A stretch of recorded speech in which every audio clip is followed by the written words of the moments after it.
ल यो क्वेसनलाई चाहिँ थोरै हामीले जेनरल टर्म निकालेर गर्नुपर्छ। यो चाहिँ यही 19 नम्बरको क्वेसन हो हैन, यही छ।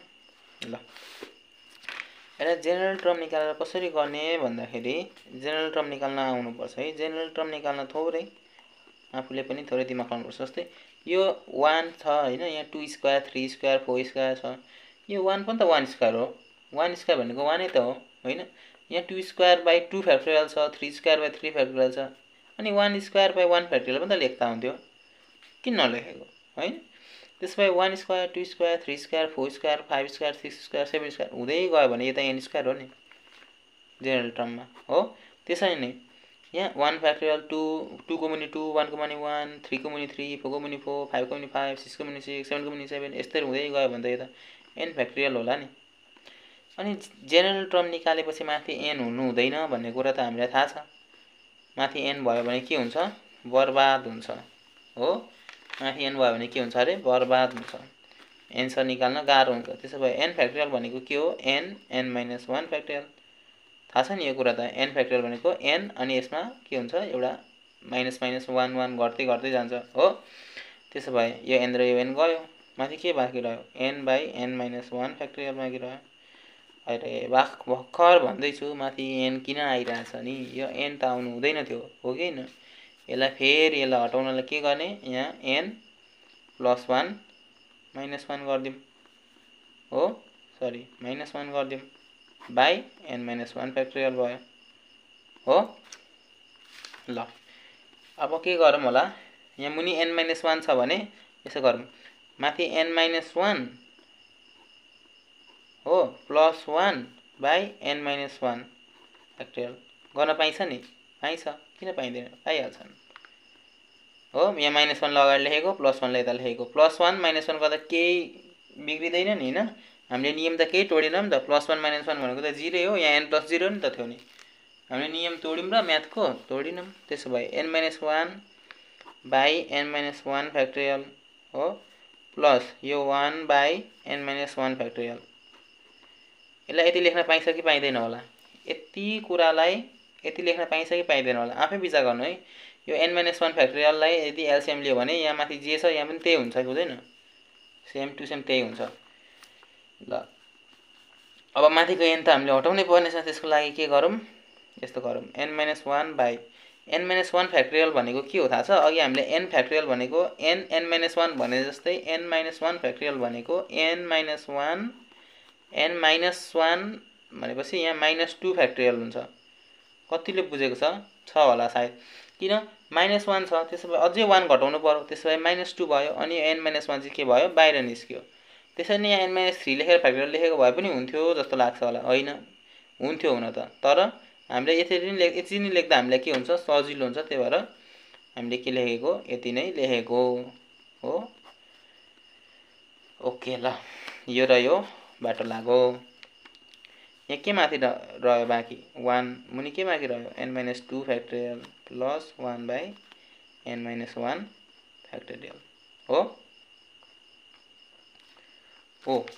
ल अब के गर्ने, यो जेनरल टर्म आइसकेपछि हामीले के गर्नुपर्छ, हामीलाई के छ थाहा छ। यो पेज सक्यो, म अर्को पेजमा यतापट्टि गरेँ है त।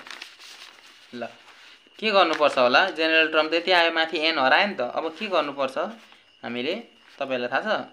अब हामीले निकाल्नुपर्छ s इन्फिनिटी, यो कहीँ पढेको छ नि हैन, यो निकाल्नुपर्छ। ल s इन्फिनिटी भनेको के हो, n = 1 देखि यहाँ कहाँसम्म, इन्फिनिटी सम्म, अनि यहाँको के 1 बाई n-2 फ्याक्टोरियल आउँछ हो, प्लस फेरि यो n = 1 देखि इन्फिनिटी सम्म, यहाँ के आउँछ 1 बाई n-1 फ्याक्टोरियल आउँछ हो।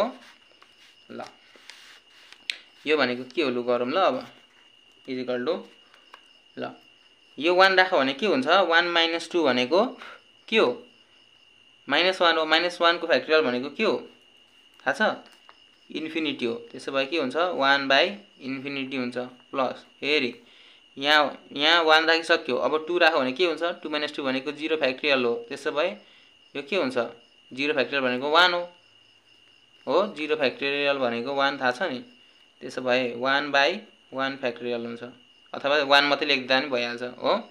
प्लस अब 3 राख्यो भने के हुन्छ 1/3 - 2 1 हो 1 फ्याक्टोरियल।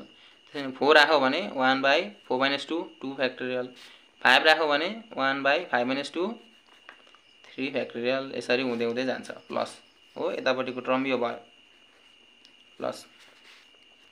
ल यहाँ फेरि अब यहाँ 1 राख्यो भने के हुन्छ 1 - 1 0 हो 0 फ्याक्टोरियल भनेको त 1 हो। त्यसो भए यहाँ अगाडि फेरि 1 आउँछ प्लस। 2 राख्यो भने 1/2 - 1 1 फ्याक्टोरियल। 3 राख्यो भने 3 - 1 2 फ्याक्टोरियल हो। त्यसरी नै यो 1/3 फ्याक्टोरियल यो हुँदै हुँदै गएको गई जान्छ। 1/∞ भनेको के हो 0 0 + 1 1 1 + 1/1 फ्याक्टोरियल प्लस 1/2 फ्याक्टोरियल। यसलाई पनि यसो कर्ली ब्र्याकेट दिइराखौँ ल। यो प्लस गएको गई गर्छ है यो, यसलाई छोड्नु हुँदैन नि ल।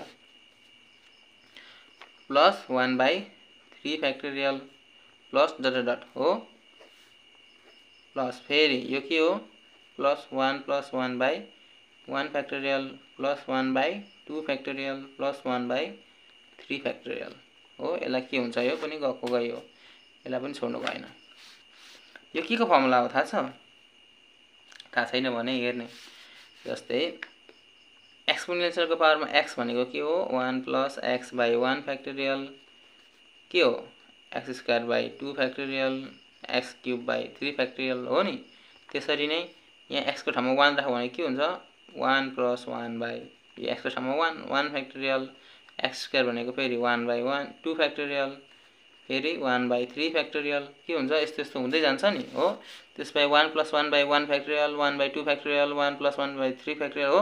के अरे 1 + 1/1 factorial plus 1/2 factorial plus 1/3 factorial हो। त्यस्तै छ नि यहाँ पनि त्यस्तै छ। यहाँ पनि के छ 1 + 1/1 फ्याक्टोरियल प्लस 1/2 3 हुँदै गइरहेछ हो। त्यसो भए यो के हो e, यो भनेको के रहेछ e को पावर 1 भनेको e हैन e अथवा एक्सपोनेन्शियल प्लस यो पनि फेरि एक्सपोनेन्शियल दुईटा जोड्यो भने 2e।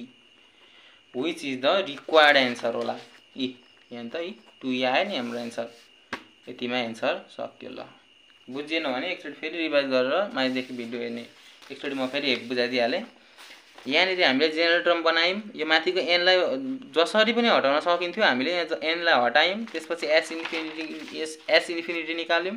यहाँ सुरुमा 1 देखि राख्दा 1 - 2 गर्दाखेरि इन्फिनिटी आयो हो -1 आयो। -1 फ्याक्टोरियल भनेको इन्फिनिटी अनि 1/∞ भनेको 0 0 + 1 भनेको 1 नै। यता सबै एउटै कुरा भयो। अनि n - 1 मा फेरि यहाँ 1 देखि राख्दै गयौँ अनि त्यसो गर्दाखेरि यहाँ यस्तो आयो यहाँ यस्तो आयो। सेम टु सेम छ यो र यो पनि e को हो।